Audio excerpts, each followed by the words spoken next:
de 15 a 30 minutos para cada apresentação, então, e a sequência ali no nosso chat.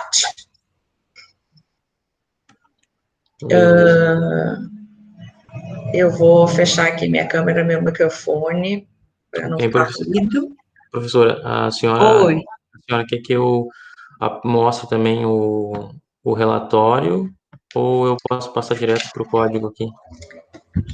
Olha, Marcelo, a apresentação é de vocês. Eu não coloquei regra de como vocês têm que apresentar no pitch PowerPoint, porque fica a critério de cada um de vocês. Tá, eu não tinha... Só deixa eu terminar. Então, se vocês querem trabalhar, mostrar o código, como é que funcionou e tal, depois dar uma passada no relatório. Que, assim, o que eu observei é que os relatórios não estão relatórios, né? Entendi. Isso é um pouco daqueles motivos que eu ando colocando nas minhas redes sociais, questões relacionadas a TCC, relatórios e projetos, porque vocês realmente têm dificuldade para escrever, e aí aqui na disciplina, possivelmente na próxima semana, eu vou ter conseguido olhar os relatórios que vocês entregarem, e nós vamos trabalhar essa questão, o que tem que ter no relatório para ser um relatório. Isso, tá? Mas hoje essa apresentação, o T1, fica a critério de vocês da apresentação. Tem que demonstrar o que fez. E assim, se vocês fizeram relatório, colocou resultados no relatório, quer mostrar o relatório? Mostra o relatório. Fez a apresentação em PowerPoint, quer postar o PowerPoint? Bota o PowerPoint. Não fiz a apresentação, mas assim, o meu código tá assim, show de bola, quero resolver o problema de uma forma diferente dos colegas, quero dar ênfase para isso. Gente, vocês fiquem à vontade para apresentar da melhor forma que vocês acharem. Depois nós vamos conversar sobre essas questões de apresentação e texto uma hora mais lá para frente, que eu acho que vocês estão ainda bastante no início do curso, e talvez algumas dicas, assim, para chegar lá no TCC depois tinindo de saber apresentar e o que dá valor no trabalho que a gente faz, a prof depois vai conversar sobre isso, certo? Marcelo, vou deixar tu, então, apresentar. Beleza. Vou aqui e toca a ficha. Eu vou marcar aqui o horário, tá bom? Então, eu só vou, então, trocar a ordem que a senhora sugeriu. Eu vou começar pelo relatório, que daí, como que eu também sou novo, e para mim é mais tranquilo, assim. Então, meu nome é Marcelo, né? Minha matrícula ali. A introdução, o trabalho do autor, né? O meu trabalho é desenvolvimento de um programa para gestão de números aleatórios.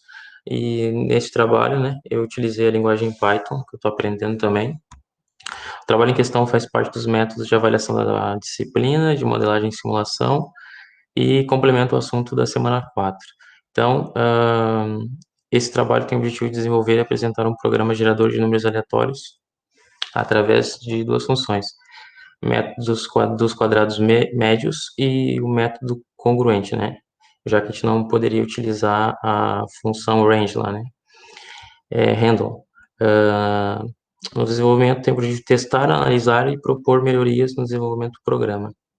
A metodologia, a primeira fase do algoritmo descrito, nós atribuímos valores às variáveis que serão utilizadas no cálculo para o primeiro número aleatório.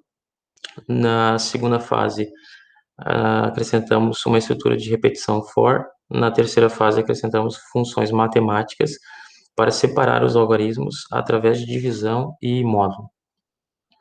Experimentos, né? Então, o algoritmo proposto foi desenvolvido em linguagem Python, o código está disponível no anexo deste relatório e experimentado. Análise, né? Com os experimentos apresentados na sessão, podemos observar que o programa roda perfeitamente, gerando números pseudo-aleatórios conforme o que foi pedido. Experimentos. Para desenvolver e testar o programa, utilizamos a plataforma online GBD. Professor, eu utilizei essa plataforma porque o meu computador está com problemas, eu estou trocando ele, então eu não estou instalando muitos programas nele. A gente também eu já tenho que instalar o Arena, então não instalei nada aqui. Análise, né? Após a implementação das funções matemáticas para a geração de números aleatórios, obtivemos sucesso ao testar o método dos quadrados médios e eu tive um insucesso, eu não consegui implementar o método congruente àquela outra função que a senhora tinha pedido. Conclusão, né? Então depois eu volto aqui e agora eu vou só rodar aqui e mostrar para vocês e para a professora, né? Eu coloquei alguns comentários aqui para facilitar a apresentação. Todos estão conseguindo ver? Sim, sim, a gente está conseguindo ver. Valeu, obrigado. Trabalho, né? De novo, números pseudo-aleatórios. Então, import match tem que importar ali essa biblioteca do Python, né? Pelo que eu estou aprendendo. Então, eu comecei com as variáveis atribuir A e B, inteiro e 2, de acordo com o método, né, que a gente aprendeu.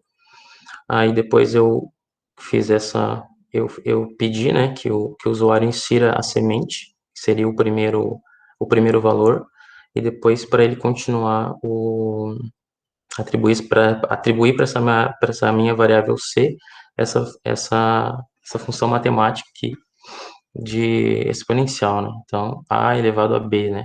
Que seria o meu 2 ali. E atribuir uma lista também, que a professora tinha pedido para apresentar os números depois. Aí depois eu adicionei uma estrutura de repetição com esses limites de 0 a 500, pode ser menos também.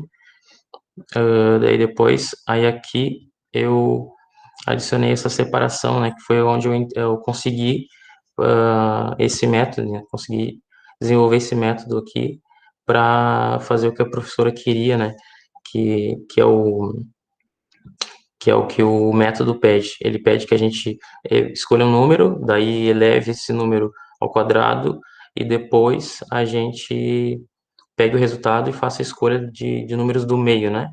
Então, eu fiz assim, né? Então, com separação. Então, quando eu gero um número, ele depois que gera o primeiro resultado ali, que seria o x1, ele pega, aí eu divido, eu escolho exatamente ali aí aqui seria centena, o milhar, daí dezena de milhar, porque é um número com 8 dígitos, então eu separei com centena, milhar, dezena de milhar e centena de milhão, se eu não me engano.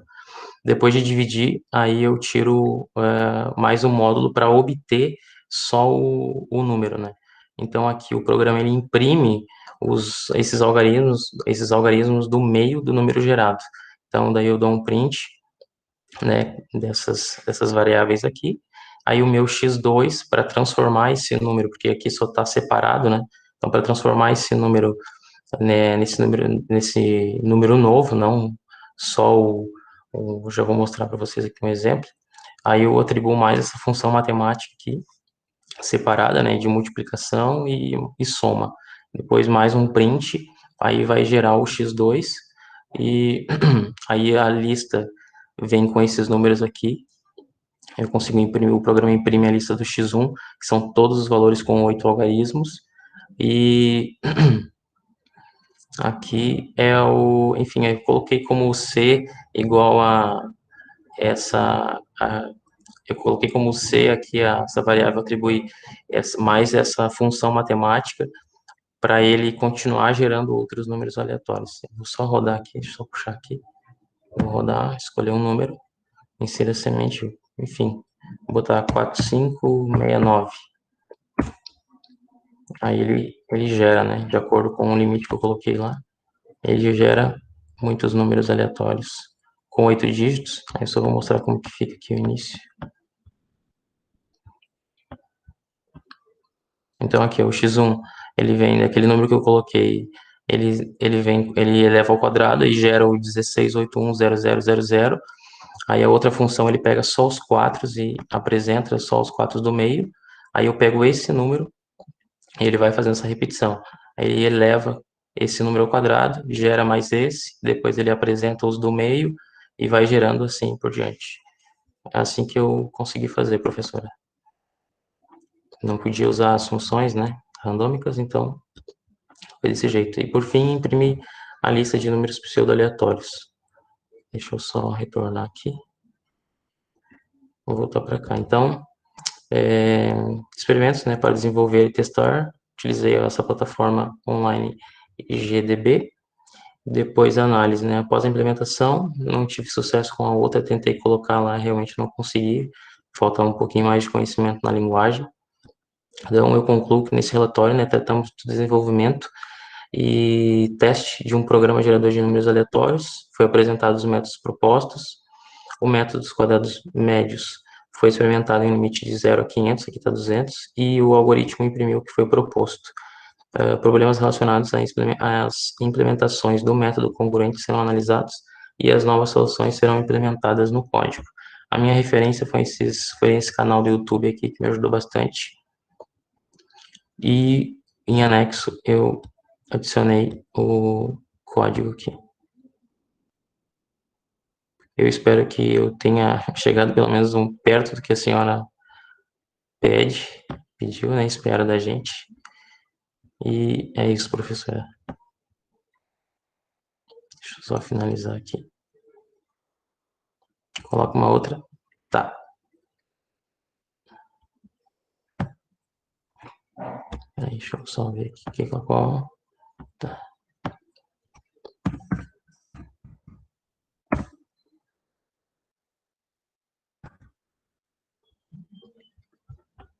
Ele fica 0, 0, 0. Ele fica do 0.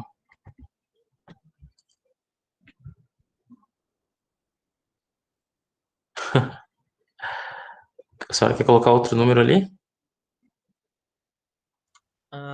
Vamos testar um número menor, então. Bota 39. 39? Não, 999. Ah, tá.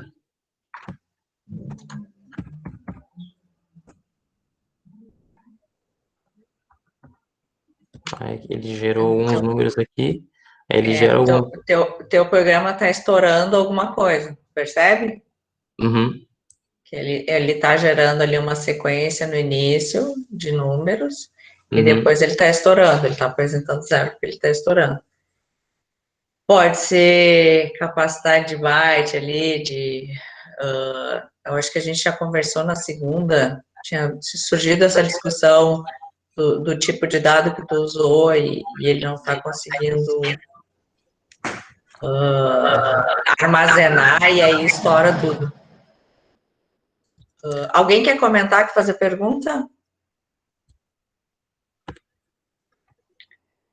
Oi, pessoal, bom dia. Pode parar de apresentar, Marcelo. Ficou bem clara a apresentação, não tenho dúvida não, professora. Júlio, não tem pergunta? Júlio, tu acha que aquele estouro ali do 0, vocês que implementaram lá os 2 métodos, é por conta do tipo de dado? O que você acha? Eu não sei se é por conta do tipo de dado, mas o Marcelo ele desenvolveu ele fez um programa alternativo ao método original, né? Tipo, o método original espera N dígitos e te entrega N dígitos. Daí esse método que ele fez, ele entra um dígito menor e entrega um dígito maior.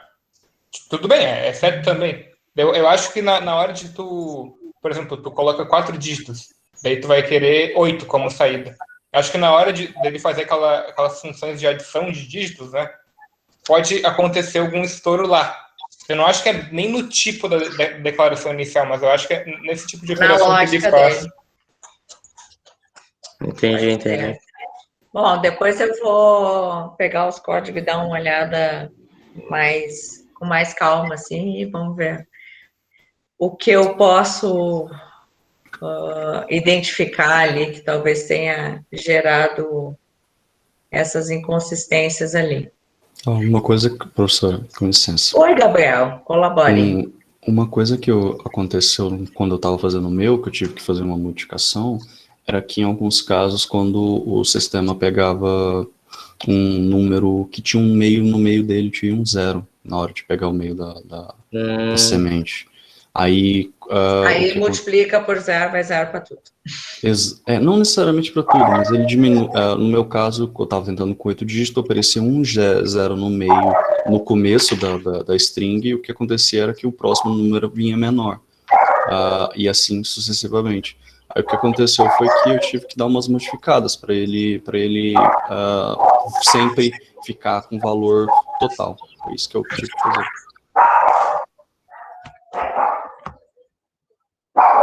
Eu acho que essa questão de gerar menos que 8 dígitos não é um problema, tipo, é coisa do método mesmo. Tipo, ele não prevê ele prevê esse comportamento dentro do método. Entendi. Mas, Valeu. tipo, fazer operações adicionais para suprir esse decréscimo de dígito não é um problema. Mas o próprio método prevê esse desvio. Valeu pelo feedback de vocês. O cachorro tá nervoso. Tá bom, então, Marcelo, entregou lá o zip com os arquivos e com o relatório, Marcelo? Eu preciso te enviar. É em zip, né? É, porque, na verdade, tu não tinha entregue, né? Uhum. Então, tu tá entregando com atraso também. Uhum. Beleza. Deixa eu anotar aqui. Próximo trabalho. Obrigado, Marcelo. Então, o Igor. Compartilhar só um minuto. Nós tínhamos que inventar aqui um método de bater palmas para os colegas, né? Depois de segunda-feira eu fiquei pensando, normalmente na sala de aula a gente dá uma salva de palmas, o cara foi lá, apresentou. Acho que No meu trabalho a gente usa o aqui Teams. nós vamos levantar as mãozinhas, eu acho, as mãozinhas ali da tela. No meu trabalho a gente usa o Teams, professora. Só um pouquinho, Igor, que agora está todo mundo levantando mãozinhas para o Marcelo. Lá no meu trabalho a gente usa o Teams e aí ele tem vários botãozinhos de reação que você consegue dar no meio da apresentação. Aí você consegue mandar um Qual joinha, ferramenta? coração. É o Teams, da Microsoft. Essa aí eu não conheço.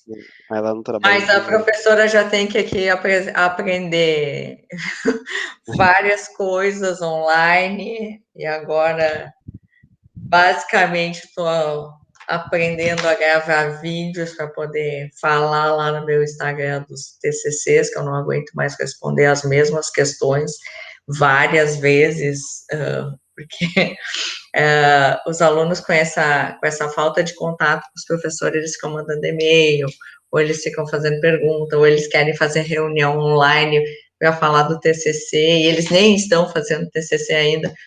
Por isso que eu estou lá no meu Instagram começando a falar sobre isso também, porque fica mais fácil para a professora não ter que repetir várias coisas o tempo todo.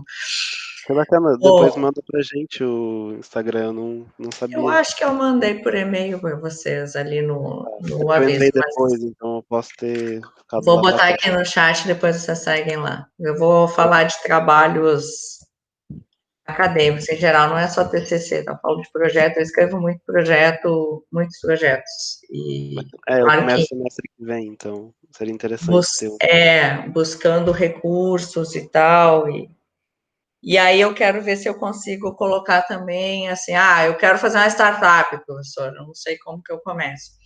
Então, plano de negócios, projetos de pesquisa, relatórios técnicos, né? Algumas coisas a gente sabe já dessa longa jornada aí, então quando eu vou lembrando, quando eu vou organizando ali meu conteúdo, eu vou começar a fazer isso. Então, eu comecei, eu acho que essa semana, e sigam lá, eu espero que ajude vocês realmente. E na semana que vem, eu não sei se exatamente semana que vem ou na outra, nós vamos conversar sobre relatórios, aqui dentro da nossa disciplina. Porque eu vi já que vocês estão fazendo os relatórios só com texto, vocês não estão incluindo os resultados que vocês estão obtendo na tarefa, e aí eu quero ver se eu coloco para vocês, precisa escrever um relatório técnico, o que vocês precisam colocar ali para ser bem avaliados. E aí, depois, aqui na disciplina mesmo, vocês vão ter muitos relatórios técnicos para entregar do Arena, e aí vocês não vão ter desculpa, não sabia o que tinha que colocar no relatório, tá? Aí a ideia é que a gente faça ali um roteiro do que precisa ter no relatório técnico para ser bem avaliado, né? Bom, agora já falei demais. Vamos, Igor, tua vez. Eu resolvi fazer o trabalho como não tinha um relatório, um formato definido aqui no Jupyter, porque eu acho ele bacana que ele deixa a gente colocar o texto, o código e rodar o código dentro do Jupyter e mostra o resultado lá também, e eu consigo exportar em PDF, que foi o que eu enviei. E eu escolhi a função de método congruente multiplicativo e, claro, né, a que era obrigatória, o método quadrados médios. Basicamente, o método congruente multiplicativo, ele é o outro método de congruente, só que sem a soma. Lá a gente tem uma soma, e aqui, quando a variável de soma é zero, a gente tem um multiplicativo, congruente multiplicativo. Lá no relatório que eu enviei para a professora não tem essa tabela, mas depois pesquisando mais sobre, eu achei ela bem interessante, porque são aplicações reais, assim, que algumas delas, inclusive, ainda são válidas, são utilizadas desse método como gerador de números pseudo-aleatórios. Então, a gente consegue ver que a Apple, ela usou ele, a gente tem a Microsoft, o Visual Basic, que ainda é muito utilizado. Eu, inclusive, utilizo na empresa que estou trabalhando. Aqui o Java também usa esse tipo de método para poder gerar números pseudo-aleatórios, diferente dos quadrados médios, né, que não é tão utilizado assim. Ele foi lá no von Neumann e depois ele meio que, hoje em dia, a gente não vê muita aplicação dele. Basicamente, o que eu tenho aqui é um código, eu coloquei ele de forma bem genérica, tanto para um multiplicativo quanto para o quadrado médio, porque eu achava que o mais interessante nesse caso não era fazer um código que soubesse ler o arquivo e tudo mais, e sim ver a aplicação do código, a transformada da função matemática dentro da linguagem de programação, gerando números aleatórios. No congruente multiplicativo eu não coloquei o limitador, então se eu colocar uma semente muito grande, ou trabalhar aqui com módulo e multiplicador, eu vou conseguir ter de todo tipo de tamanho. Como também eu não estava muito interessado em fazer algo super, ultra, mega rebuscado, e sim entender como é que acontecia a transformada, eu não tratei muitos casos de exceção. Então, sei lá, se o zero está à esquerda, eu não fiz uma função que percebia que estava, porque eu queria ver mesmo como funcionava, e ver como que fazia essa passada. Aqui eu coloquei um range pequeno também, então estou gerando só 10, porque eu não queria que deixasse muito lixo aqui no código, aparecer uma tripa gigante de resultados, mas é só mudar isso que não tem nenhum problema. Basicamente, para o congruente multiplicativo, eu usei essa semente aqui, que é uma aleatória. Tanto o módulo quanto o multiplicador eu também peguei aqui aleatórios para poder ver. E eu encontrei esse daqui que gera o de 8 dígitos, mas como você pode ver aqui, a gente tem vários módulos, vários multiplicadores. Aqui no caso são os incrementos, esse daqui é o multiplicativo, então ele não tem incremento, o incremento é zero, seria, por exemplo, esses casos aqui da Apple do C++. Você substituindo esses valores, você vai encontrar aqui quais são os resultados que você obteria nessas linguagens, nessas máquinas aqui. Então, achei ele bem bacana, acho que eu escolhi ele.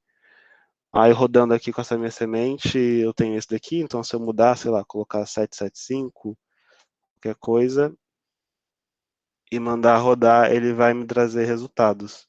Como estava muito pequeno, então meio que ficou quase a mesma coisa, mas vamos botar isso. Aí ele trouxe outros resultados. E se eu colocar algo muito grande, sei lá, uma semente grande, ou então um módulo muito grande, isso vai alterando o tamanho. Se eu, sei lá, colocar 100, ele vai mudando. Tirar aqui também. Obviamente tem uma lógica matemática, eu não vou confessar que eu não sou muito bom de matemática, então... mas ele gera aleatoriamente. E tem o método dos quadrados médios, que é o von Neumann, tem lá toda a história que o Júlio apresentou na segunda-feira. E aqui, só uma aplicação básica dele, eu usei Python, porque eu acho que é uma linguagem muito bacana visualmente para entender. Eu tenho a semente como inteiro, aí aqui para poder tirar o meio da semente, né, depois que ela é levada ao quadrado, eu preferi colocar como string, porque fica mais fácil fazer essa operação. Então, eu pego aqui, divido por... No caso, eu quero de 8 dígitos, então eu pego o meio da string e volto 4 casas para encontrar o início. E o fim, como precisa ter o tamanho de 8, eu pego esse início e adiciono 8 dígitos. E aí eu consigo o meio dessa semente elevada ao quadrado para poder tirar meus números aleatórios. E aqui eu tenho um forzinho bem simples que dá o print da semente, né? Depois de chamar esse quadrado médio com a semente. Então, por exemplo, aqui eu tenho esse 274951 como semente, elevado ao quadrado eu coloquei o valor aqui, que dá esse. Quando a gente coloca aqui no meio, acho que esse é o meio, né? Esse é o meio. Eu venho, volto 4 casas e a partir daqui eu conto 8. O que isso significa? Significa que eu preferi que a minha... quando o meio dele é ímpar, tipo, não tem um meio certinho, vai ficar, sei lá, 5 para um lado e 4 para o outro, eu quero que ele pegue a casa da esquerda e não a da direita. Se não quisesse que isso acontecesse, era só mudar aqui esses valores aqui do código, que ele ia passar a pegar na esquerda, não sei, do outro lado, né? Basicamente é isso. E aí rodando aqui, aí eu posso trocar aqui, sei lá. E eu mando rodar e ele vai trazer outros de 8. Basicamente é isso.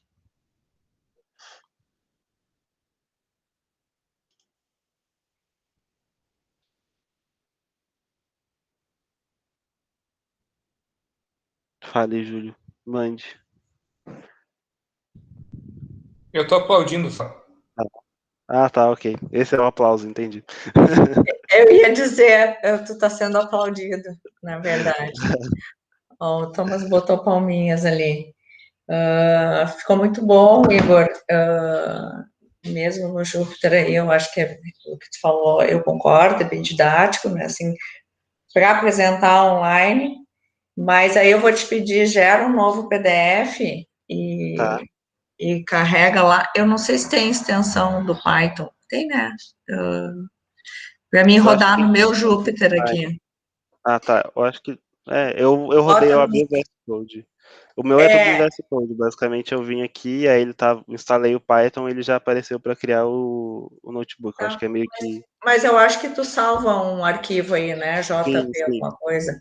Você sim. bota no zip também e recarrega lá no Tá, Moodle, tá? beleza. Ok. A única Certo? coisa de lá para cá que não tem é só a tabela, mas eu coloco o novo lá. Tá, então coloca lá que eu acho que a tua tabela aí ficou bem interessante. Gostei dessa tua ideia aí de fazer essas comparações e gostaria que constasse lá para depois, quando eu for avaliar, eu vou usar, mas que tabela que ele está falando? Poxa vida. Então é por isso que eu quero que tu atualize, tá bom? Tá, ok. Eu coloco lá. Colegas, colocações, perguntas, participações, por favor, contribuições ao trabalho do Igor, elogios, tudo serve.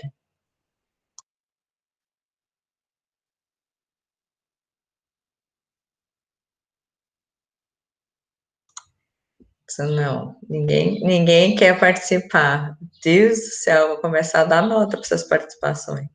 Nem o Júlio, tu que gosta de falar. Alguma sugestão ao trabalho que foi apresentado? Até porque o trabalho do Thomas foi mencionado. Na verdade, vocês terceirizaram, né, a parte teórica, porque apresentaram super bem segunda-feira, e ninguém quer saber de apresentar de novo aquela parte toda lá que vocês apresentaram. Mais alguém? Mais alguma colocação? Júlia, eu te interrompi, pode falar. Ficou legal. Eu gosto bastante desse formato de relatório no Jupyter. Quando a gente vai ler artigo de estatística, de probabilidade de estatística, tem muito disso. E de teste, prova de conceito. Ficou legal, assim. Eu acho a leitura fica muito boa com os testes desse jeito, junto com o conteúdo em texto, conteúdo teórico. Verdade. Vocês têm uma imensa vantagem hoje dessa linguagem de programação e de tantas coisas que são feitas em função dela e bibliotecas e novos recursos de programação que eu invejo vocês, viu? Porque na minha época não tinha absolutamente nada, né? Na minha época, eu me formei em 93, tá, pessoal? Nem computador em casa nós tínhamos. Então, vocês têm a faca e o queijo na mão para sair desenvolvendo startups e aplicativos e novas soluções inovadoras e ficar milionário muito cedo, né? Eu ainda só acho que o único detalhe é que tem tanta coisa que às vezes a gente se perde, não sabe o que a gente faz primeiro. Às vezes Ah, seria tá, melhor. Gabriel, que é um problema ruim, né? Vamos combinar. Não, mas é sim, porque às vezes tem tanta coisa que a gente não que tem para poder organizar que a gente não sabe o primeiro que fazer, aí dá muito problema na situação, às vezes a escolha errada, esse tipo de coisa. Mas sim, é uma vantagem e desvantagem. Não, é uma baita de uma vantagem. A tua desvantagem ela é tão pequena em comparação ao que a gente tinha. Gente, não tinha internet quando eu terminei a faculdade. Nós tínhamos que ler na biblioteca os periódicos que tinha disponível, catar ali um endereço, nem tinha internet ainda, mas já existiam algumas tentativas de ligações com os Estados Unidos, um link que era só para pesquisa, que a gente não podia usar. Eu fui ter www em 96, quando estava no mestrado, em 95, aqui na UFSC, quando eu fazia mestrado. Então, assim, vocês, assim, em termos de pesquisa e de ferramentas para desenvolver coisas, vocês estão, nossa, muito bem. Então, assim, essa questão do ter muita oferta e se perder, isso aí talvez vocês tenham que direcionar o que querem fazer, né? E aí saber onde pesquisar, onde buscar, o que tem sido feito, o que tem sido utilizado, e não ficar procrastinando e procurando coisa, porque aí sim, daí fica muito tempo verificando tudo que tem e não consegue fazer nada, mas realmente eu invejo vocês. Mas é uma inveja boa, tá? Eu espero que todos aqui tenham bastante sucesso na carreira que escolheram. Próximo da fila, então, palminhas, todo mundo bateu palminhas para o Igor, palminhas de novo. Deixa eu voltar aqui para a lista. Agora é a Vitória. Vitória, pode compartilhar a tua tela quando quiser.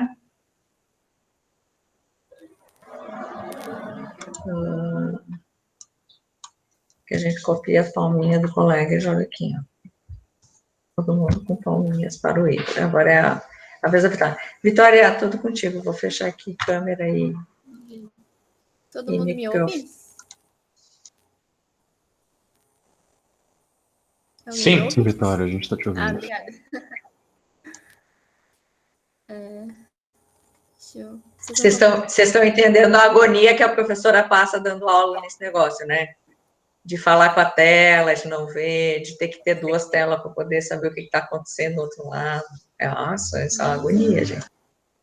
Para mim sempre parece que eu estou falando sozinha, mas vamos lá. Vocês estão vendo minha tela?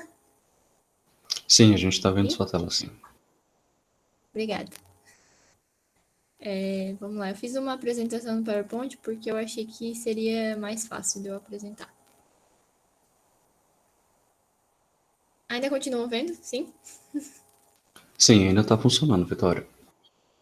Obrigada. Para quem não me conhece, eu acho que ninguém me conhece aqui, sou Vitória. E vou dar uma breve introduçãozinha aí sobre a ideia dos números aleatórios.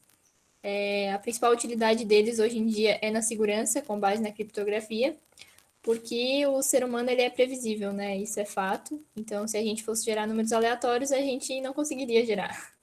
Nem os pseudos, eu acho.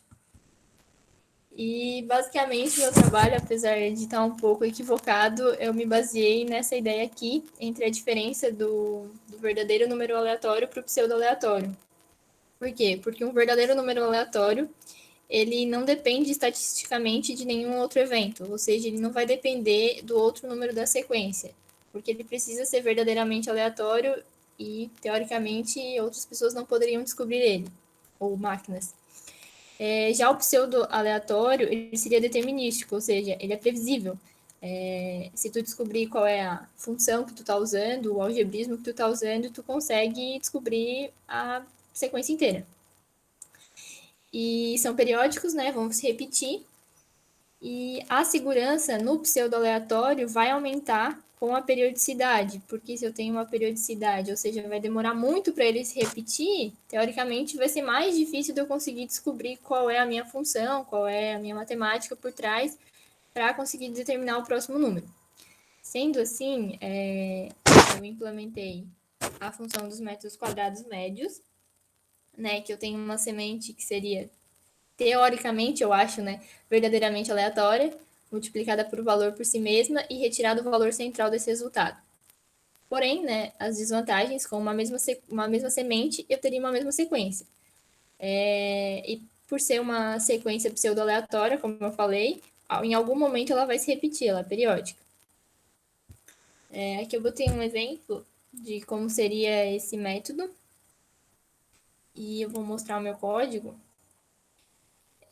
Um adendo antes disso é que eu implementei essa função e a outra função eu não implementei o que seria a da congruência, porque eu tinha entendido que com base nessa ideia, nesse conceito do pseudo-aleatório e do verdadeiramente aleatório, eu teria que tentar criar uma função que tentasse ao máximo se aproximar do que seria uma sequência verdadeiramente aleatória. Com isso, a minha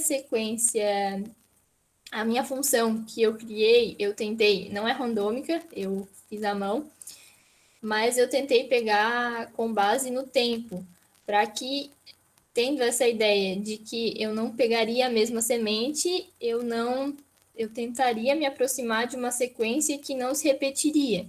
Então, isso seria uma segurança maior para mim, o que se aproximaria do que seria o verdadeiramente aleatório. Eu vou mostrar aqui o meu código. Eu fiz em C++ por uma questão de praticidade, que eu tenho mais familiaridade com a linguagem, né? Implementei a minha função. E aqui embaixo eu fiz um menuzinho para que eu possa escolher entre a minha função, a do quadrado do meio, ou sair. Eu vou mostrar ela para vocês. Aqui eu já tinha deixado uma sequência do quadrado do meio, mas eu vou de novo. Vamos lá, eu vou botar o da minha função. Eu posso escolher a quantidade de números que eu quero. Vou botar 50. E imprimo na tela uma quantidade de números. Aqui eu tentei também implementar, mas ficou só como teste. Eu queria fazer uma troca, como a minha ideia era criar uma função, eu queria fazer uma troca desses valores. Aqui eu só faço um algebrismo matemático mesmo, para criar esses números. Mas eu queria fazer uma inversão, por exemplo, desses dois algarismos aqui, jogar eles para cá, e desses dois aqui, jogar eles para frente. Porém, eu acabei tendo alguns problemas, e em alguns momentos os números começavam a zerar. Eu não consegui entender o porquê, e daí eu acabei tirando essa parte do trabalho. E a segunda função que eu fiz foi a do quadrado do meio, né? Aqui eu posso também digitar a quantidade que eu quero. E o primeiro número eu botei que seja com 8 caracteres. E aqui. Por algum motivo ele também acontecia isso. Em algum momento, eu acho que por causa do zero, ele diminui uma unidade. Então eu fico com um a menos. Aconteceu isso. Tá sempre acontecendo em torno de umas 3 vezes na sequência. Deixa eu só voltar para o meu código aqui. Bom, aqui eu fiz a minha função, como eu falei, só fiz um algebrismo matemático entendendo que eu precisaria criar essa função pseudo-aleatória que se aproximasse de uma sequência verdadeiramente aleatória. Por isso, eu tentei usar o tempo. E aqui no menu, eu fiz a do quadrado médio. E é basicamente isso. Vou voltar lá para o meu PowerPoint.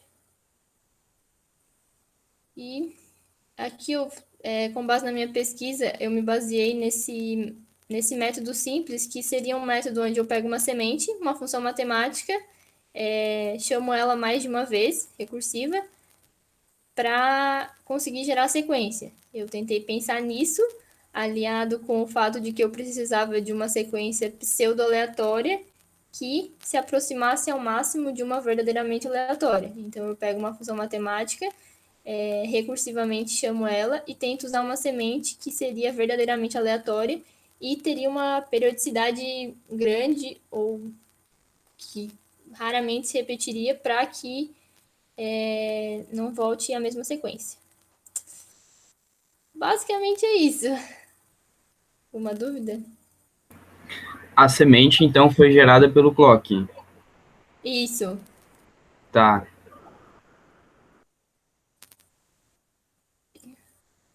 Mais alguém quer fazer perguntas, comentários, dúvidas? Essa questão da interpretação da Vitória a gente já conversou. Na verdade, ela fez uma alternativa ali de método, e o que eu conversei com ela que não está de todo errado, o que não podia era usar uma função pronta.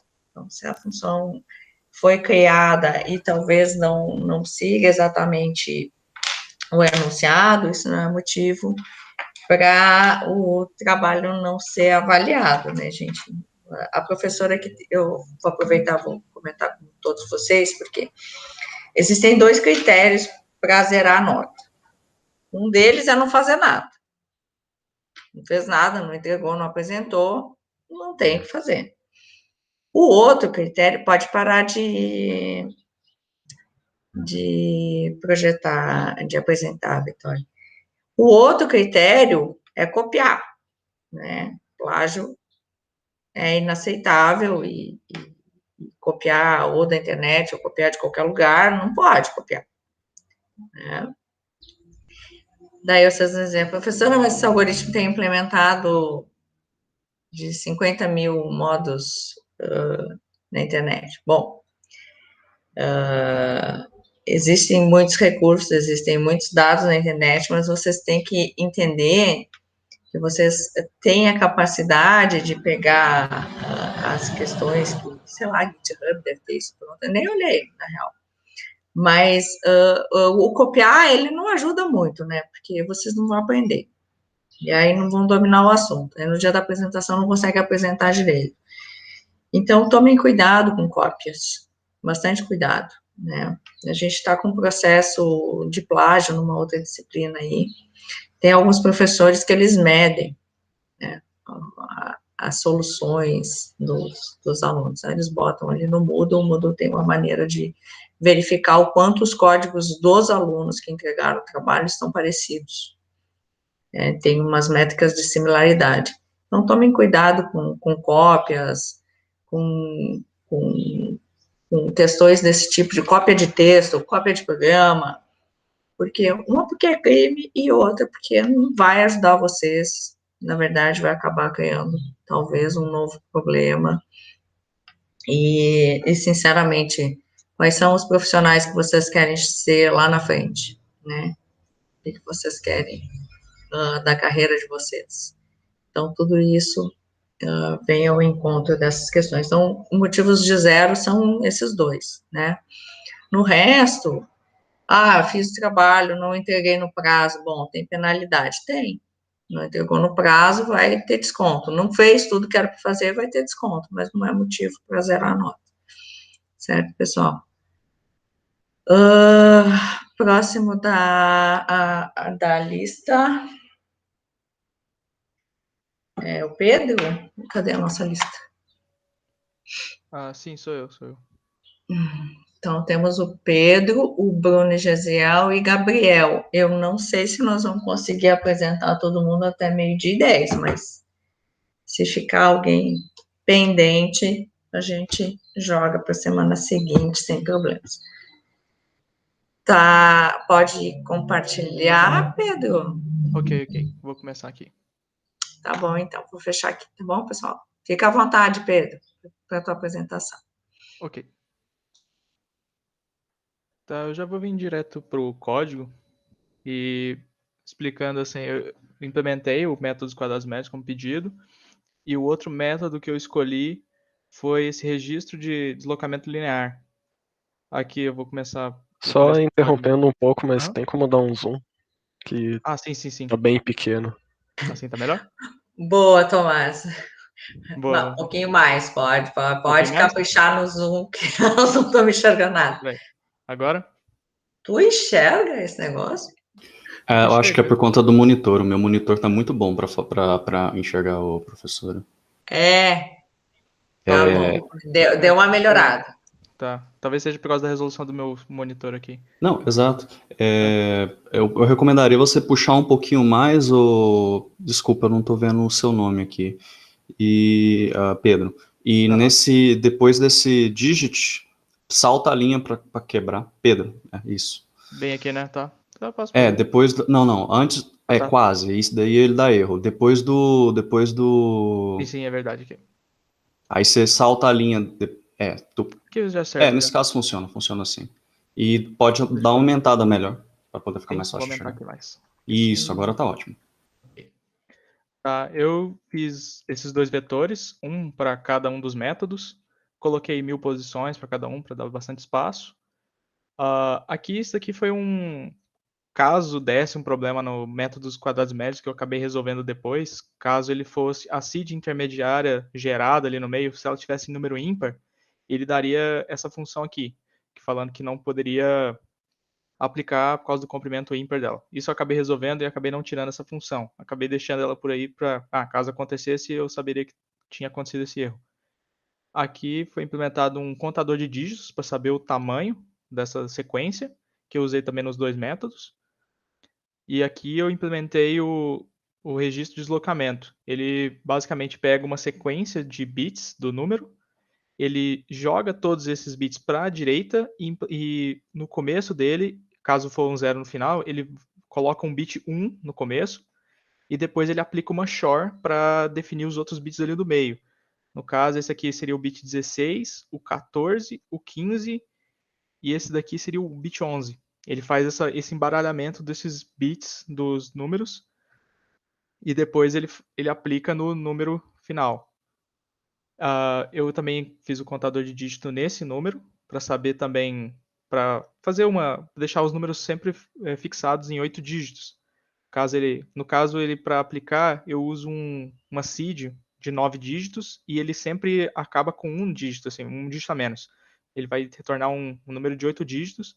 Caso esse número de 8 dígitos seja jogar de novo, ele vai retornar com 7. Então aí eu faço um outro método que é para pegar do número anterior, eu pego o último dígito e implemento no começo desse outro número, para sempre ficar com 8. Eu sempre vou jogando esses números para deixar um número bastante esquisito também e manter uma coisa mais aleatória também, e deixando sempre 8.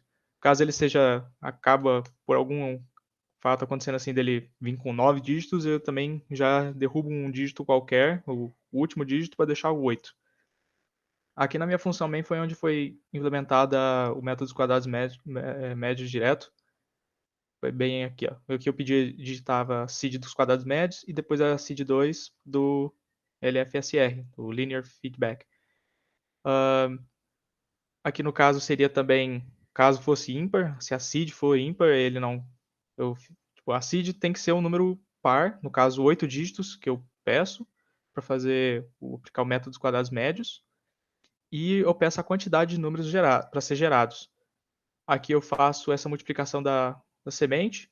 Aqui depois eu conto os dígitos dele. E eu pego esses números do meio. Porque eu fiz uma de 8 dígitos, vai gerar um outro número de 16 dígitos. Eu deixo 4 de cada lado. E eu pego os 8 do meio. Assim, eu pego os dígitos da seed. Depois eu multiplico por uma potência para deixar tudo certo. Os valores ali para tirar aqueles valores do final e os valores do final ali daquela sequência maior. E aí depois eu apliquei para receber naquele primeiro vetor A1, numa posição I qualquer ali, que ele começa, e depois no B para receber do linear feedback. E também, assim como no outro método, no caso, se ele não fosse par, a quantidade, ele faz ele pega um valor, caso se no método dos quadrados médios fosse 7 dígitos, ele também vai pegar do número anterior o último dígito e vai colocar no começo, para deixar sempre um número par e de tamanho 8, sempre. E aqui, caso acontecesse aquele erro de ser uma seed intermediária fosse ímpar, tivesse tamanho ímpar, no caso, não pudesse ser aplicado. E aqui eu recebo o LFSR e joga tudo lá no começo de novo, enquanto essa sequência os números forem o que pediu. Que eu posso já rodar. Uma das que eu já tinha testado, assim, colocar um do 8 dígitos, depois eu testo outras seeds. Posso gerar 100 números. Aqui, de um lado, é o método dos quadrados médios, todos com 8 dígitos. E aqui são os do linear feedback, do outro método implementado. Vou testar outra também.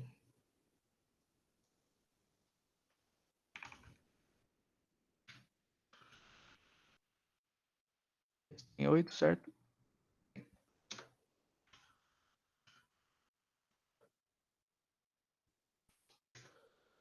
No caso, deu um problema de ter um zero, 2 zeros ali no começo, e eu ainda não sei por que ele não implementou de colocar um outro valor, mas ele conseguiu corrigir das próximas seeds para ter 8 dígitos aqui no método dos quadrados médios.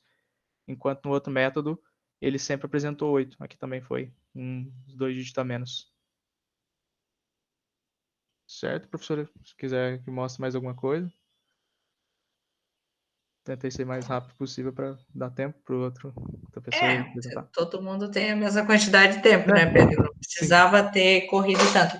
Na verdade, eu não estou enxergando. Até aqui botei também, ali né? que tá miúdo, porque está muito miúdo, a gente não consegue enxergar. Pode fazer isso daqui, ó. Agora sim, agora está todo mundo enxergando. Porque ninguém estava enxergando, mas ninguém falou nada. Tá. Tu botou os dois, eu achei que ficou bom isso de botar assim, listado as duas formas de números. Acho que tu explicaste muito bem os métodos. Eu não tenho nenhuma questão adicional. Algum comentário dos colegas, Gabriel, Júlio, que gostam de dar uma colaborada com os colegas? Só para não se preocupar com essa questão de às vezes não apresentar os 8 números por causa do zero no começo, porque é do método mesmo, não tem problema. Tipo, não tem problema mesmo. É tranquilo. Inclusive, naquelas tabelas aleatórias lá dos exercícios, vocês vão ver que tem algumas que não tem os 8 dígitos, né? Mas eu acho que ele queria só para deixar visualmente bonitinho. Nesse caso, você poderia fazer que nem... você poderia usar uma string e verificar a quantidade de números que tem naquele valor lá, transformar em string, né? Sim, a quantidade que faltar, tu bota 0 no começo e depois imprime isso. Seria uma alternativa para ficar visualmente bonitinho. Só isso mesmo. Mas o método está correto. Sim, também tentei, além de deixar bonitinha essa tabela de 2 colunas, também para deixar sempre fixo o valor de os 8 dígitos que tinha sido pedido ali também. Assim, tem que ter no mínimo 8, vou deixar bem cravado em 8 também, para não ter problema desses números escalarem demais também. Tá excelente, Pedro. Muito bem. Palmas. Nós tínhamos esquecido das palmas da Vitória. Depois eu botei ali. Então, palmas para a Vitória e palmas para Pedro pela apresentação. O Júlio está mandando muitas palmas. Muito bem. Vamos seguir? Ok, obrigado. Quem temos mais? É o Bruno, é isso? Bruno Gesiel e Gabriel. Que horas são? Agora é eu e o Gesiel aí. Isso.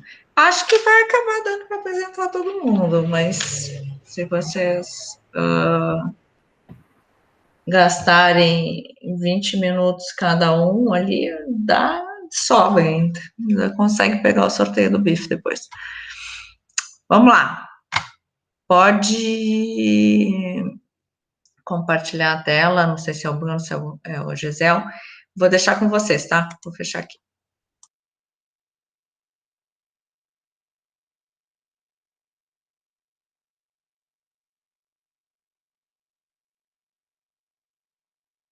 Você compartilharia? Pode compartilhar aí. Beleza.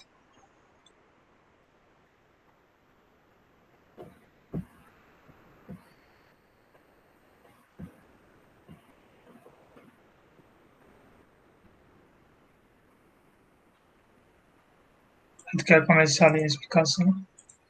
Sim, pode abrir aí.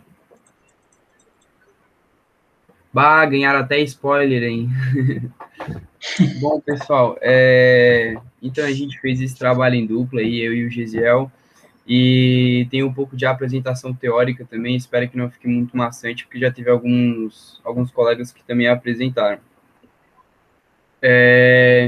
Primeiramente, né, uma sequência de números aleatórios é o que o gerador vai fazer, só que para esses números serem aleatórios, eles precisam ser independentes e seguir uma distribuição uniforme contínua.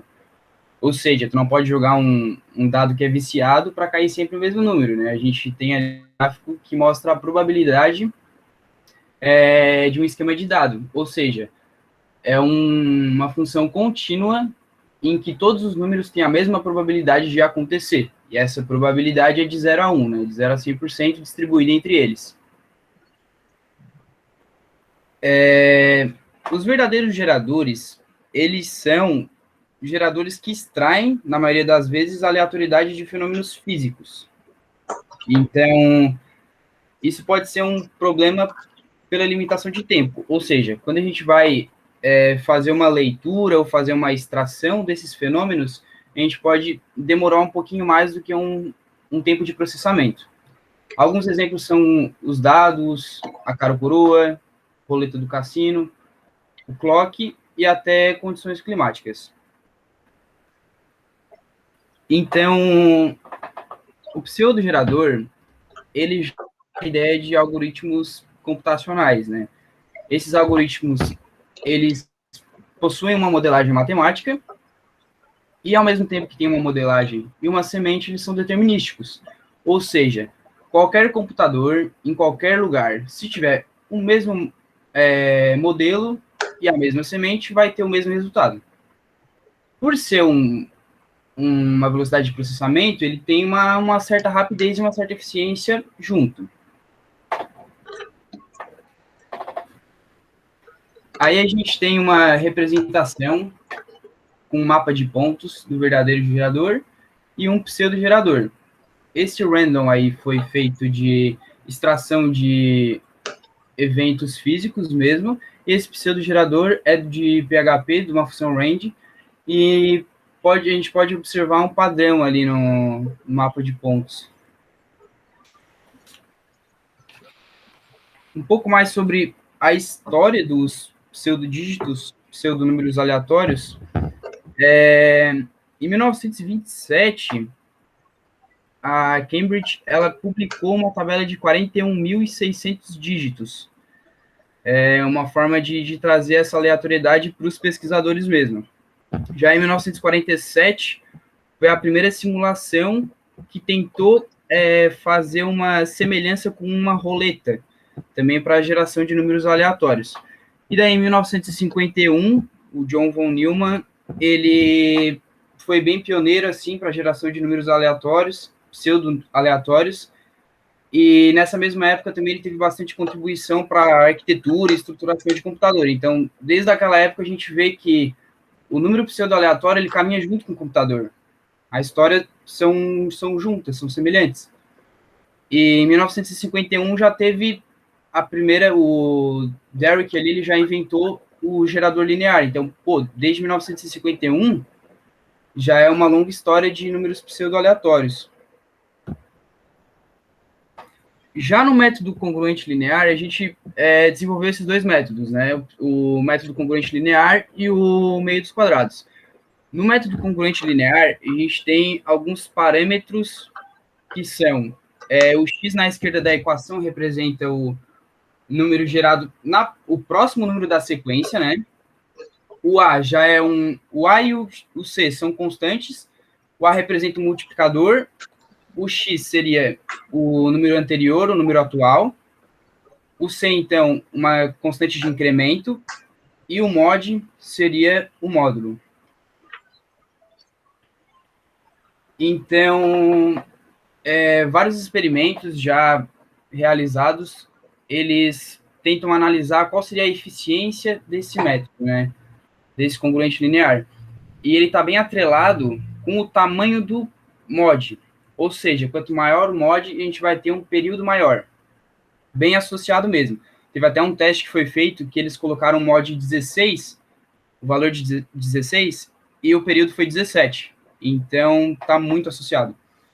E dependendo da aplicação que for feita, tem essa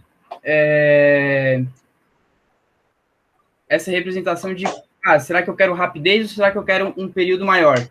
Então, quanto maior o mod, a gente teria um tamanho de período maior, ou seja, o ciclo demora mais a se repetir, tendo mais quantidade de números para ser utilizados, só que também isso afeta na eficiência e na rapidez dele. Então, essa aplicação é muito variável e ela pode ser modificada de acordo com o mod. Aí tem algumas comparações, assim, o PRNG para pseudo e o TRNG para true, de verdadeiro número aleatório. A eficiência pode ser um pouco afetada no verdadeiro, dependendo da forma como é extraída, e a eficiência do pseudo aleatório, ele é bem boa, assim, é excelente. Então, o pseudo aleatório já é determinístico e periódico, ao contrário do verdadeiro. E algumas utilizações também, infelizmente, eu acho que no final do ano eu não vou poder ganhar a Mega da Virada, que eu não vou conseguir fazer a aposta certinha, né? Se eu tivesse o método, talvez teria mais chance. Mas, então, para loteria, jogos e criptografia são usados verdadeiros, né? Para criptografia, tem um grande dilema, assim, porque, será que usa pseudo, será que usa verdadeiro? Só que, se for uma aplicação muito sensível, dados que estão transmitindo muita sensibilidade, não tem como a gente colocar um número pseudo-aleatório, porque em qualquer lugar, se alguém tiver o mesmo método e a mesma semente, fica muito fácil de conseguir achar qual que é a criptografia e consegue acessar todas as informações. Então, a real aplicação seria mais voltada para a simulação e modelagem.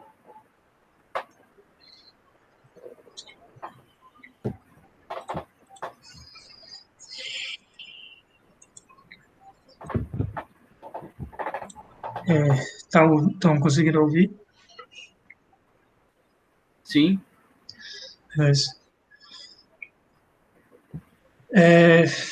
O primeiro eu vou mostrar, né, em relação a como foi implementado, vou mostrar o diagrama de classe, né, eu fiz um diagrama de classe aqui.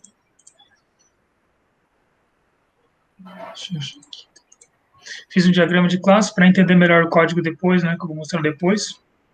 Não foi a ideia, né? A ideia foi criar uma classe base, né, chamada pseudo-handle, de qual as outras duas foram herdadas, né? Middle square, que é o método do meio dos quadrados, e o linear congruent, que é o método do congruente linear. Aí essas são as variáveis bases do tipo protected, né, que eles vão ser herdadas. Aqui são as funções públicas, que também vão ser herdadas, né? E aqui são as variáveis privadas, que é característica de cada método, né? E também suas funções, que vão variar de acordo com o método. E aqui essas funções são em comum. Aí, eu vou mostrar aqui o código para depois explicar ali, né? Não, deixa eu explicar aqui primeiro, né, como já está aqui, né, métodos quadrados, dos meios quadrados. Ele funciona assim, né? Tem um x anterior e daí é calculado o quadrado dele e daí é pegado os dígitos do meio, né? Aí, tipo, se tu tem uma semente de tamanho 8, né, o ideal é que tu pegue 8 dígitos, né? Então, se tem 8 multiplicado por 8, vai ter 16, daí tu pega o meio. Aí, quando não tem, tu completa, né? Aí, ali no nosso código, a gente completa com 0 à esquerda, né? Para fechar o 8 e ele pegar certinho, né? Aqui é um exemplo, né, que vai ser até mostrado ali na imagem depois, que é para x nesse valor, daí tem esse valor e o próximo é esse. Aqui a condição de parada que a gente colocou, que é para poder identificar o período, né, eu chamei o período, mas ali no slide anterior ele diferencia ciclo de período, né, eu chamo período de cauda mais ciclo, mas eu acabei chamando o ciclo de período, né, até porque para mim, é meio que definição de período é aquilo que se repete, né? Então, eu acabei chamando o ciclo de período, mas poderia diferenciar os dois, né?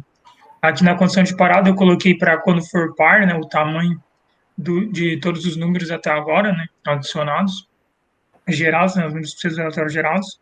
Ele começa com j igual a 0 e ele faz o cálculo, né? O que esse meio aqui ele vai estar ali no código depois, né? Que é, vou até colocar aqui mais fácil, né, de mostrar a função. Coisa aqui na frente.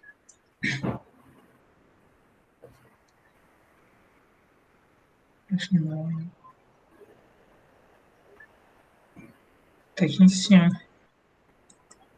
Aqui, ó, esse cálculo aqui que ele faz, né, para achar o do meio, né? Que eu faço na cara, ele faz, né?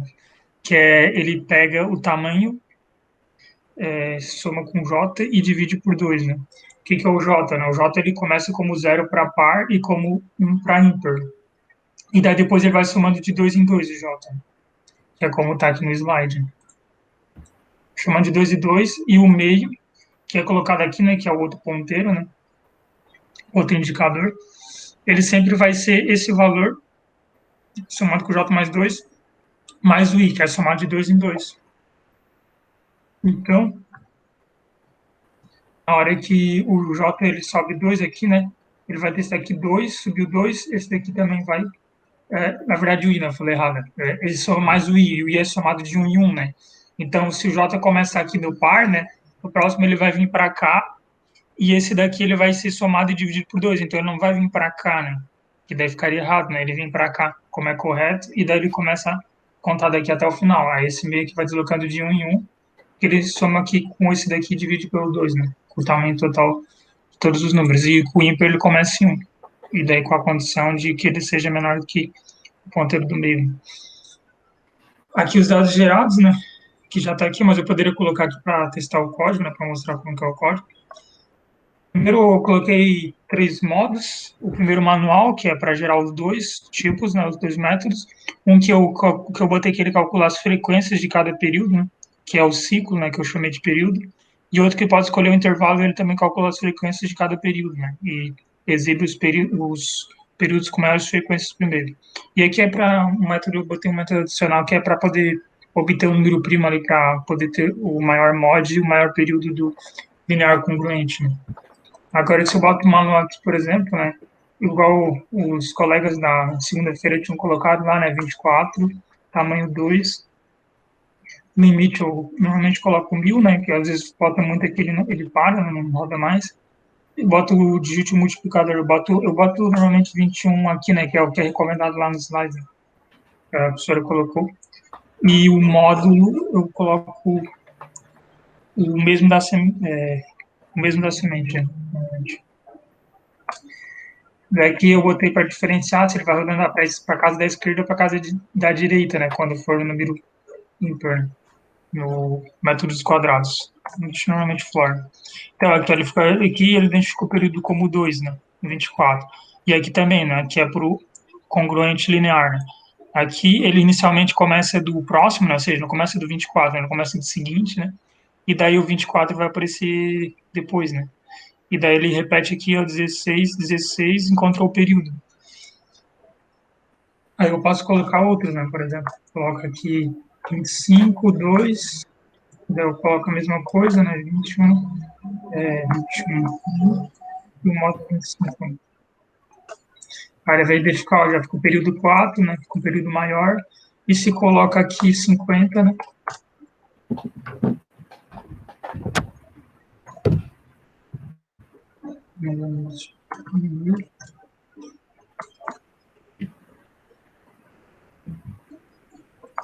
Ele vai ficar tamanho 1, né? Porque 50 vai dar um número que pega um do meio e volta para 50, aí fica só um. Né? E uma coisa curiosa que eu achei também é esse daqui, né? Tu bota o número 256, né? E bota o 3.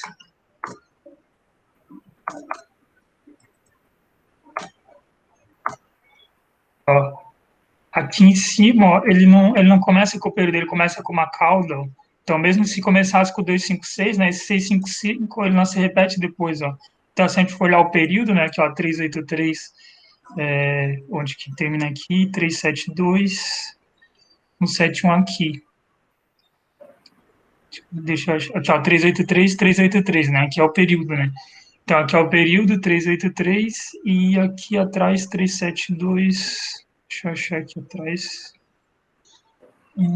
Aqui que ele repete, ó, depois ele não se repete mais, ó, 372, mas ele é diferente. 93, 466, 466, 216, ó, ele já muda, ó, nesse 466 aqui, ó, tá vendo? Então, até aqui é a cauda, né? Aí depois que ele começa o período. Então, mesmo se botasse 256 aqui, ele não teria um período inicial. Então, ele tem uma cauda e depois que ele cria a parte cíclica. E daí, dos números grandes, eu tenho um sprint ali, né? Para não precisar rodar de novo. Vou passar aqui para frente. Os números grandes, tu diz os de 8 dígitos. Isso, os de 8 dígitos. Ah, colocaram no relatório, Gisele? A gente adicionou agora, não estava antes, né? Ah, então adiciona no relatório, tá bom?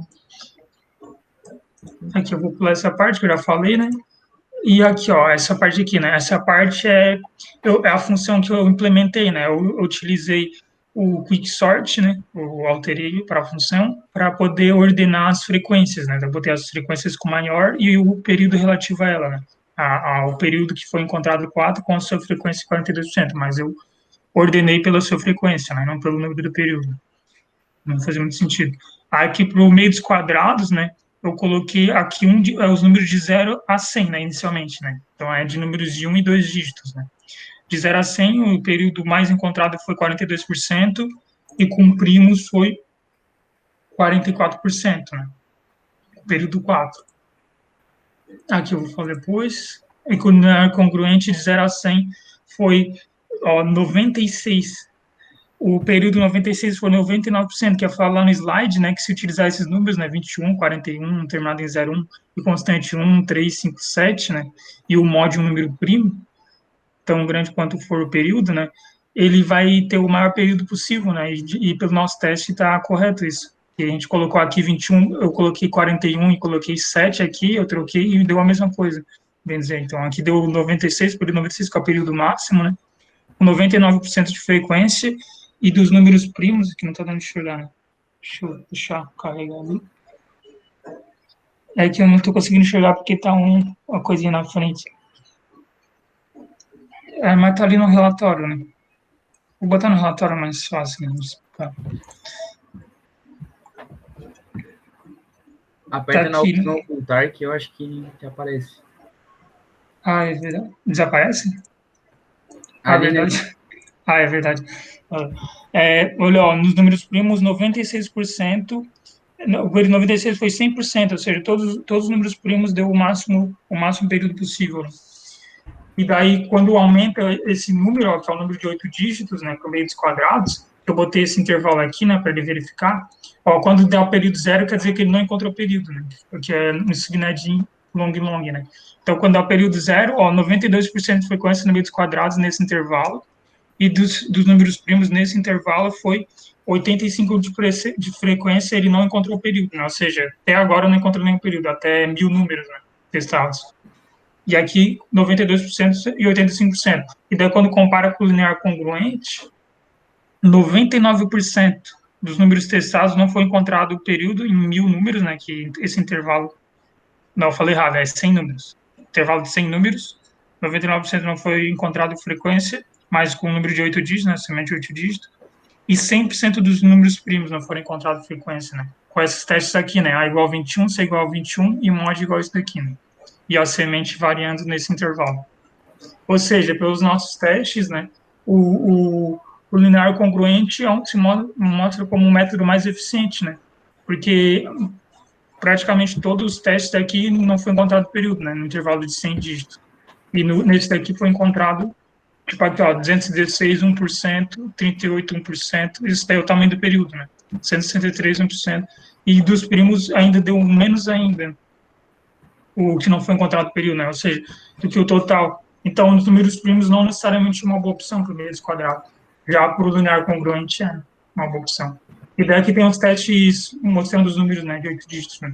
Meios quadrados aqui, esse aqui é um número primo, e Aqui para o linear congruente, isso daqui não é um número primo, né? Mas tem teste com o número primo também. Aqui, ó, com o número primo para o linear congruente. E aqui, ó, os últimos números, né? Período deu 0 porque ele não encontrou o período. Aí, os últimos números encontrados. Aqui à esquerda é do cálculo normal, né? Do linear congruente. E aqui é dividido pelo mod, né? Que é esse número aqui. E retirado o 0, da frente, né? É, pega as 8 casas decimais e depois da vírgula aqui. E aqui é o resultado normal, que daí também fica sem o 0 aqui, né? E aqui fica com o 0 porque é pegado os 8 dígitos dividido pelo mod depois da vírgula.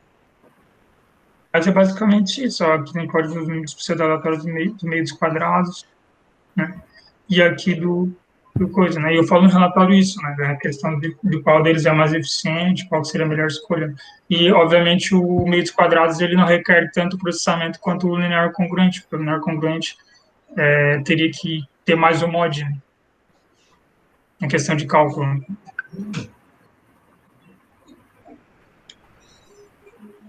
Aí o código grande, né? Sendo linha, aí aqui eu implemento os para verificar se é primo. Aqui é o quicksort, né? Para ordenar de acordo com as frequências, né? Os períodos encontrados. Aqui ele calcula as frequências. E aqui é a classe, né? A classe base pseudo-random. Aqui ele imprime, né? Aqui ele obtém o ciclo e aqui ele limpa, né? E aqui é o meio dos quadrados. Aqui é a função que calcula o meio dos quadrados, aqui é a função construtora, e aqui é a função implementada print para imprimir meio dos quadrados antes, né? É a mesma coisa que o linear congruente. E daí aqui eu removo o 0, da frente, né? E daí aqui as chamadas, né? De cada módulo.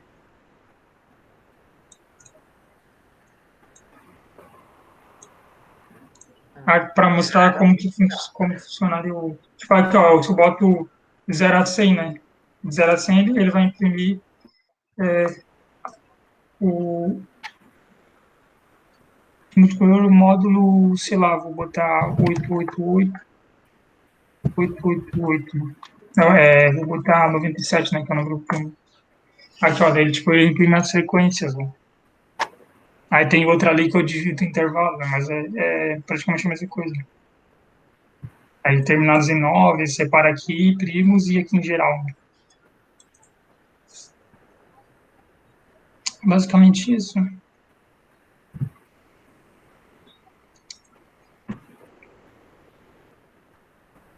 Alguma pergunta? Finalizaram, meninos? Sim, sim. Comentários, perguntas, contribuições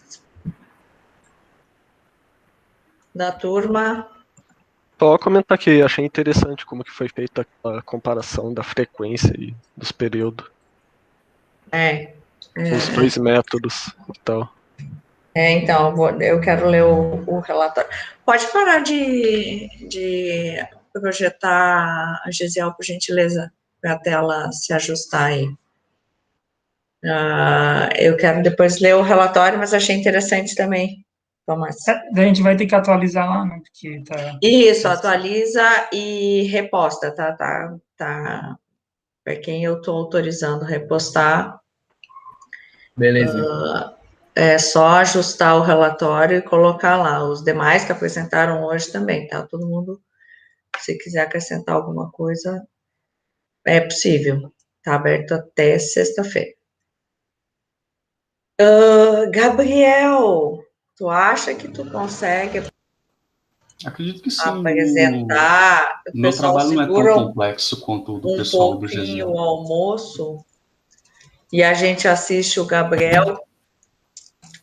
O Gustavo e o Rodrigo entraram? Sim, estamos aqui. Pois é, 11 e pouco, é hora de entrar na aula, que começa às 10h30. Ai, que feio. Eu autorizei, mas na próxima vez eu não vou autorizar, tá?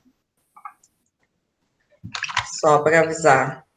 E vamos lá, continuar as nossas apresentações. E Gustavo e Rodrigo, é a questão do trabalho.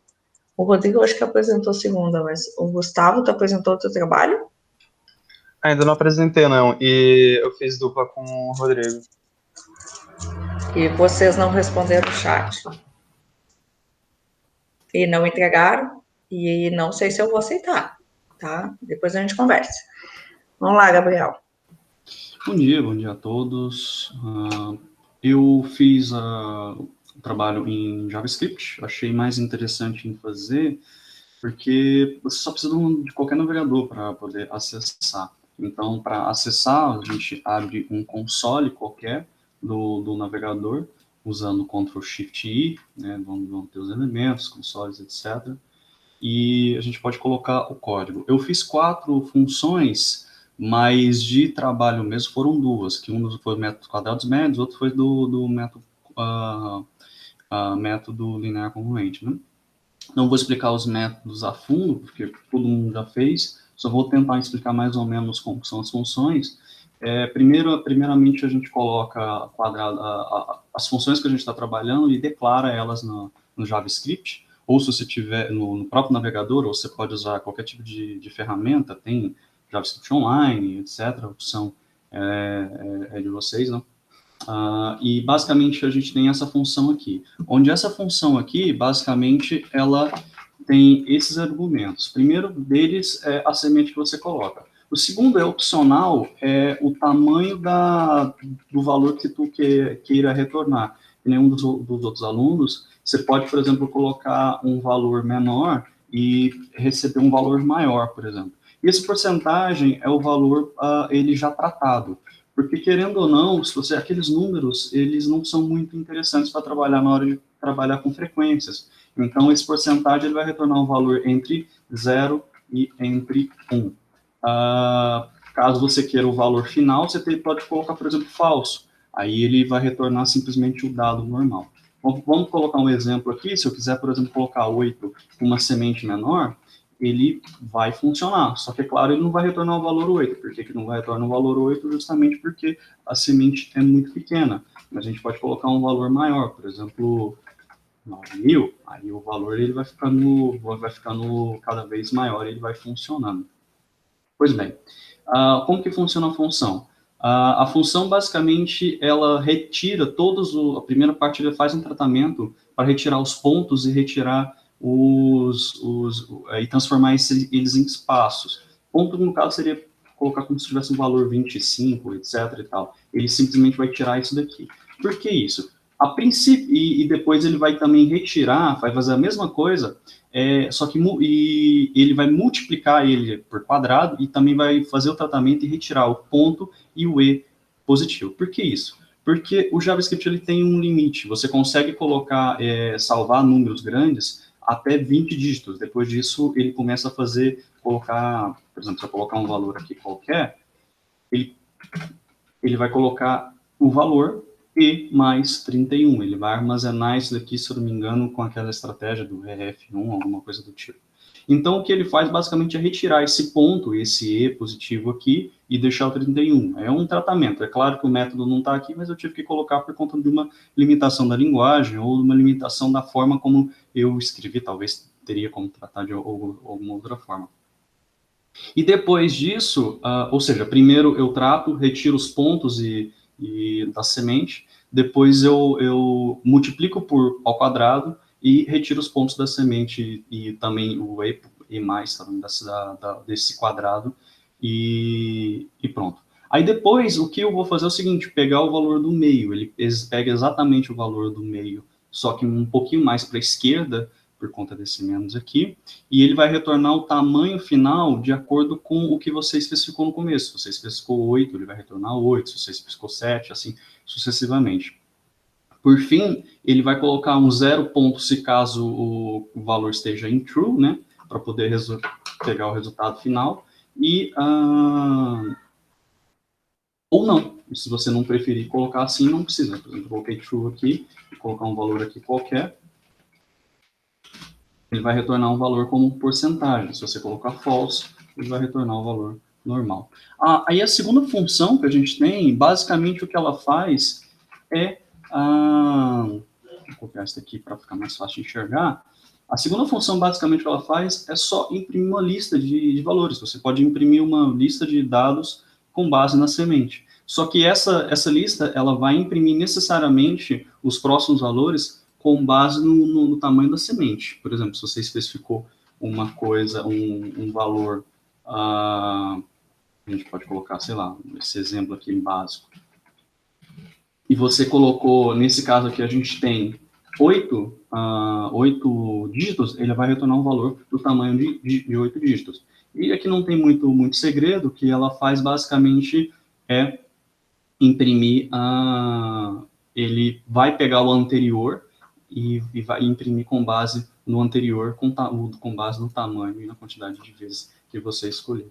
Por exemplo, aqui ele vai e imprimiu 20 valores. Como você pode perceber aqui não tem o tamanho, porque ele não está com 0, mas foi porque eu preferi, eu não achei necessário colocar um 0 aqui para poder identificar e deixar visualmente, mas isso é escolha. Eu poderia também colocar para ele ver a quantidade de valores desse resultado e colocar 0 no início para poder ficar mais bonitinho, etc.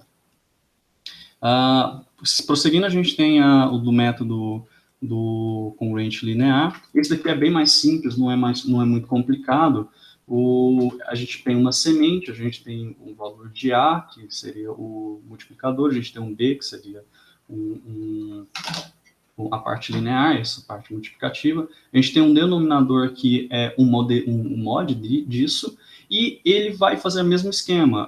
Você pode imprimir ele em porcentagem, vai retornar 0 ou 1, entre 0 e 1, ou se você preferir colocar com false, ele vai simplesmente colocar o false. E aqui ele só está fazendo uma pergunta. Caso seja verdadeiro, o que ele vai fazer é dividir isso daqui de novo pelo denominador para ficar 0, alguma coisa. Caso ele seja falso, ele vai imprimir por 1, dividir por 1, aí ele vai retornar o valor normal. A gente pode pegar um exemplo aqui qualquer. Deixa eu aqui rapidinho ver qual foi o exemplo que eu utilizei. Eu coloquei o valor de, assim, ó, 1, 2, 3, 4, 5, 6, 7, 8. E a gente coloquei no... Se não me engano, isso aqui eu peguei aleatoriamente. E eu peguei um denominador de 8. Vou pegar aqui certinho para não dar erro. E... não copiou.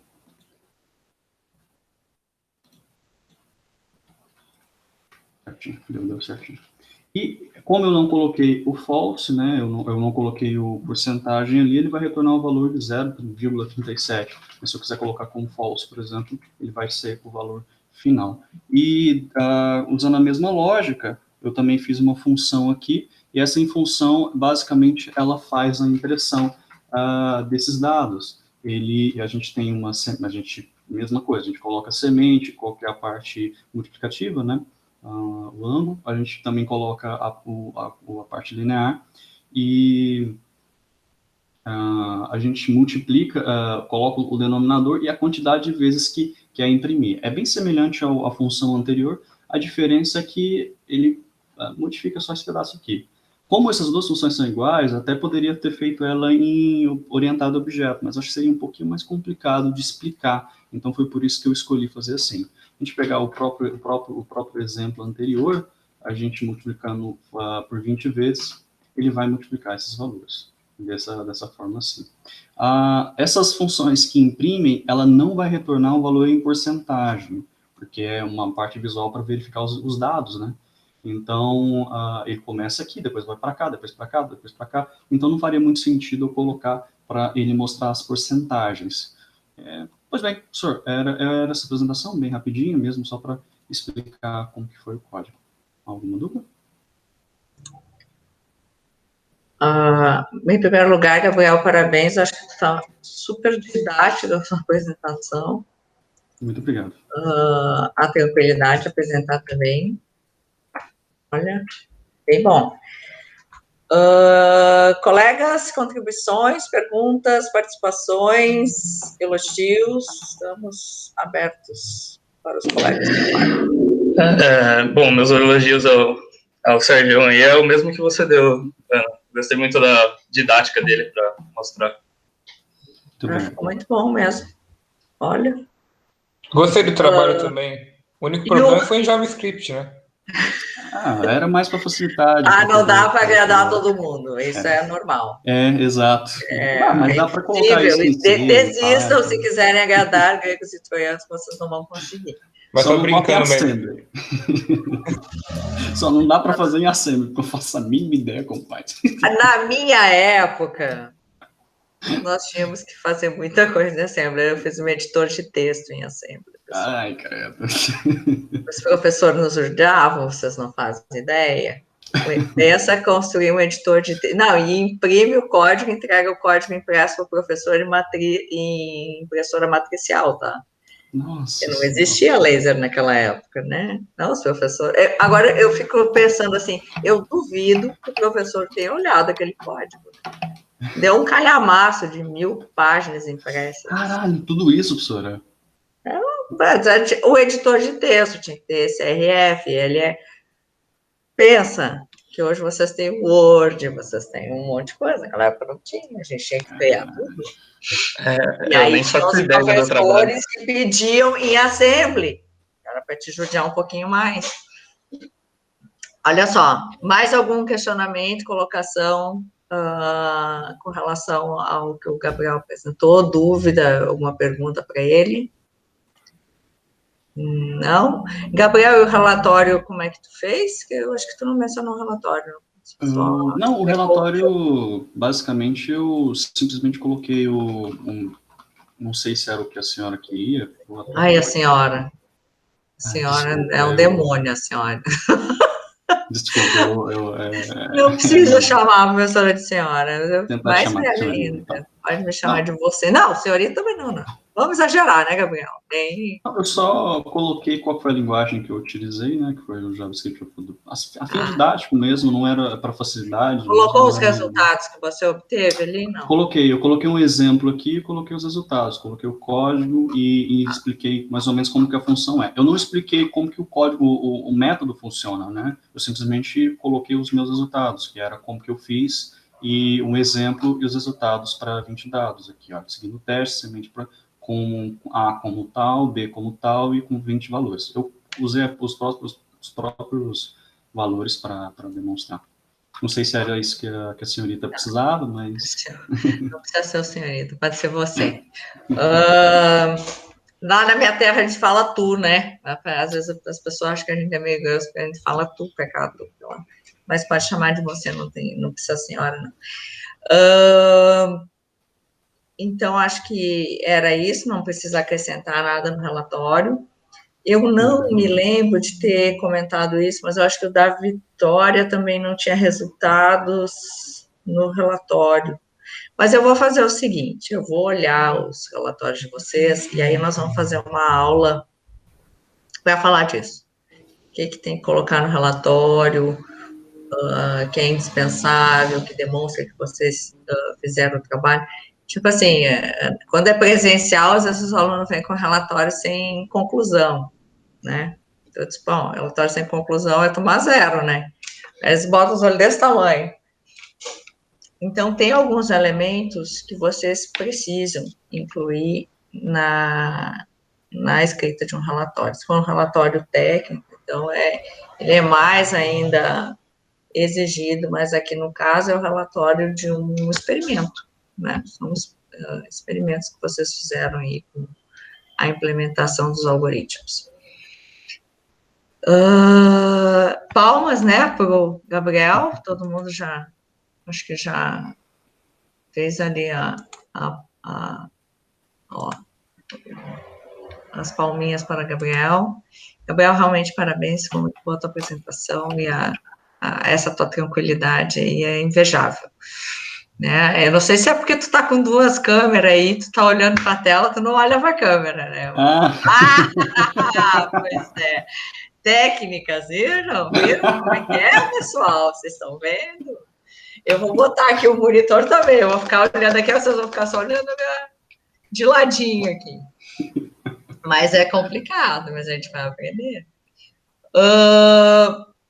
Rodrigo e Gustavo, que eu dei um puxão de orelha, chegaram às 11h30, o outro às 11h40. Quando eu achei que ninguém mais ia chegar mais tarde, me chega o outro às 11h42. Está até anotado ali, ó, Gustavo. Desculpa, professora.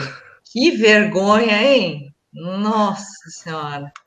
Mas, assim, eu vi que vocês responderam ali, que até foi falta de educação enquanto o Gabriel estava apresentando, mas eu estava preocupada com se eles tinham entregues os trabalhos ou não. Porque se não tivesse entregue, eu não ia deixar apresentar.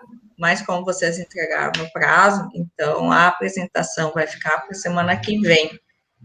E aí eu vou perguntar para vocês, melhor síncrono na quarta ou síncrono na segunda? Sim, a gente pode ser já na segunda mesmo. Eu não sei. Não, agora é uma Faz, na pergunta para verdade. todo mundo que esteve na segunda-feira aqui, e esteve na quarta-feira, porque tem alguns alunos que Exatamente. só apareceram hoje, muito tarde, e eu estou perguntando para os demais. Podemos fazer aula síncrona na segunda-feira, ok? E já tiramos algumas dúvidas com relação à arena, para não ficar só a apresentação. Pode ser. A lista de exercício eu acho que está para a semana que vem também, todo mundo está conseguindo fazer, só para mim me organizar com relação ao conteúdo da semana que vem, tá, pessoal? Então, eu preciso que vocês me digam como é que está o andamento da lista, e eu fiquei devendo também a questão dos atributos ali, eu vou ter que entrar no Arena para ver nessa versão nova como é que é feito. Segunda-feira, então, aula síncrona. Tá? E aí, iniciamos a aula, vocês apresentam, para vocês não correrem o risco de chegarem perto do horário do almoço. E depois, então, a gente aproveita o tempo, já que vai estar todo mundo reunido, e a gente trabalha um pouquinho as questões do Arena, de repente já dou um exercício de modelagem mais complicado, nós temos que começar a avançar na questão da modelagem ali dentro do Arena, em problemas mais complexos e elementos que vocês precisam para a programação do Arena, certo? Ui, Corsana Vanessa. Vou parar de gravar.